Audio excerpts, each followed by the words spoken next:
So we wanted to cover our free calculator, basically the power of compounding. The idea behind this was that we were looking for ways to help our subscribers kind of understand the different types of returns that you can get for your portfolio. And because we use options, there's a variety of different kind of strategies that you can use. And again, depending on the success of your strategies, whatever fits your lifestyle, some may work better for you than others. So kind of have to decide what works and kind of what your goals are with your portfolio. So how can you reach your goals? So just to kind of quickly walk through this calculator here. Again, starting your initial investment, again, if it's lower or higher, you can kind of work your way through that. Monthly contributions, if you're planning on putting something in, obviously, if you start to put money in like a couple $1,000s a month or $1,000 a month, your number is going to start to go up dramatically, right? Every month, compounded over and over. That's a good deal there.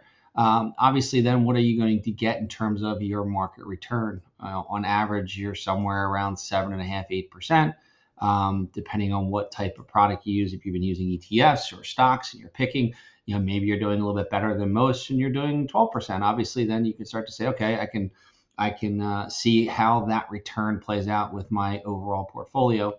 And then obviously the amount of years that you are going to be looking at investing and for you to reach your goals. Now, this may be shorter if you are a little bit older and you're saying, I want to retire in 10 years. I need to get from point A to point B, and how do I get there? Right? What are the steps I have to take to get there? But let's just keep it as a 20-year horizon. Now, down here, this is where it gets a little bit, again, I don't say complex, but adds a whole nother variety that no other. I haven't seen any other platform have any type of calculator like this, and that's why we created it. And the idea is that if we know we're going to be making a general, let's say just on rough 10%, okay, in the market, that's what we think we're going to be able to get. Well, maybe is that 10%, with some of your premium that you are selling. So what is premium?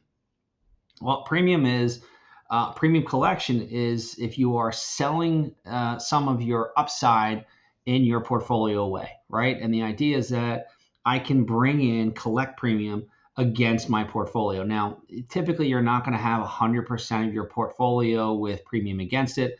I would say most people that do some type of a covered call or a buy rate is another term, that most times you're just about 20-30% of your portfolio you're going to be able to sell options against. Again, some of you may be a little bit more aggressive and have something like 30%.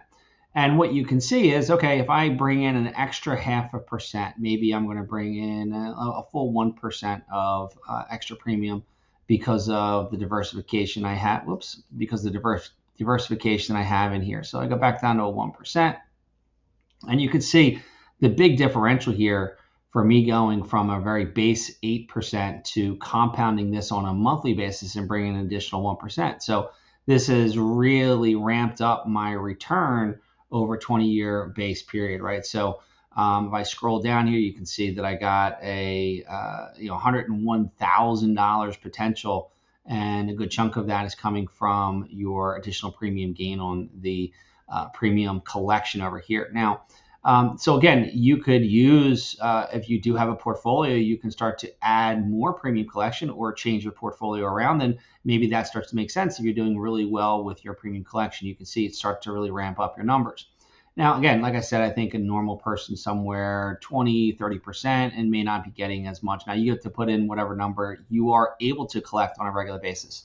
So that's important to understand, and that this percentage does not necessarily decrease the long-term investments, right? Does not really decrease the idea, because if you're bringing an extra 1%, you're basically assuming you're not hurting your overall market performance. Okay, so that's important.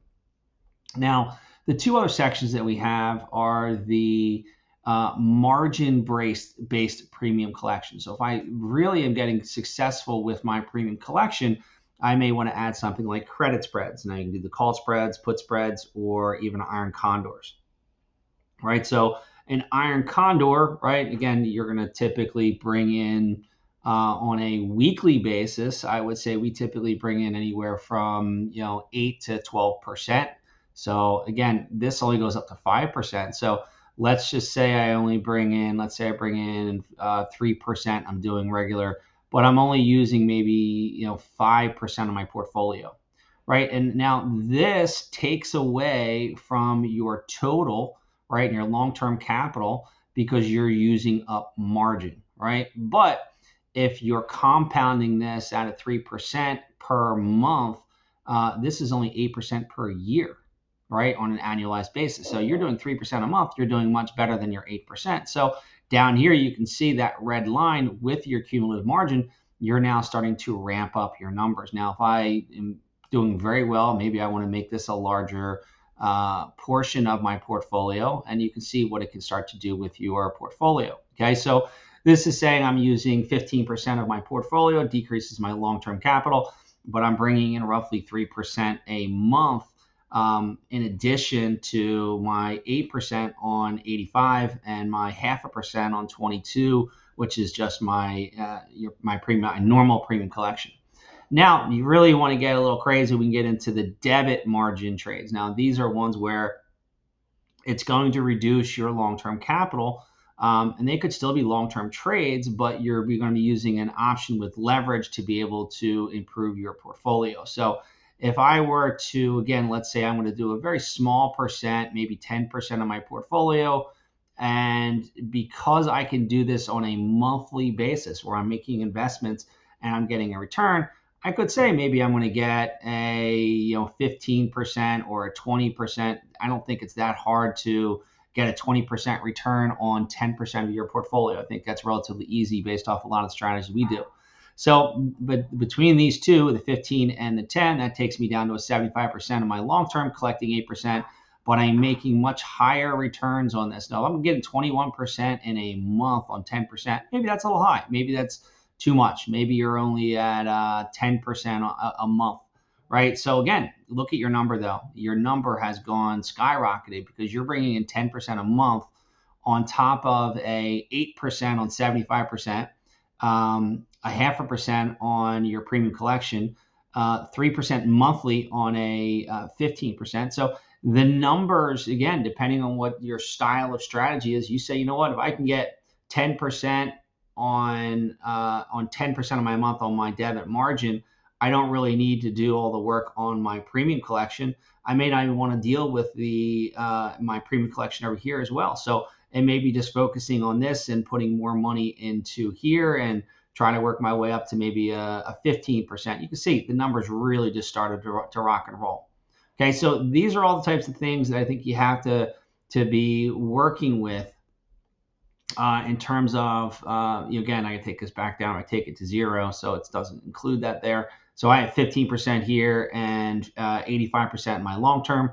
Again, over 20 years, by far and away, if I can get a monthly return and then you're going to compound that over time, that's going to really, really kick butt. So again, you gotta kind of understand the nuances of compounding and making sure that you are looking at the right strategies for your portfolio. So I hope this helps, and we'll talk to you guys soon. Thank you.